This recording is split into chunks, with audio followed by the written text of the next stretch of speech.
Hi, in front of me is Motorola Moto G30 and today I would like to show you how you can download and apply live wallpaper called Magic Fluids. Firstly, open Play Store. Now type Magic Fluids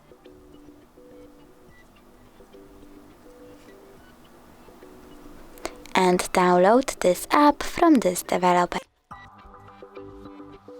Open it. Tap at the bottom right corner and choose Settings. Then click I accept. Now you can customize your wallpaper however you want to.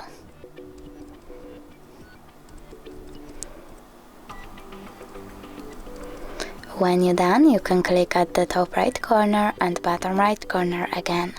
Choose Set as Live Wallpaper, click on Set Wallpaper and decide if you want it to be on home screen or home screen and lock screen by tapping on one of the options.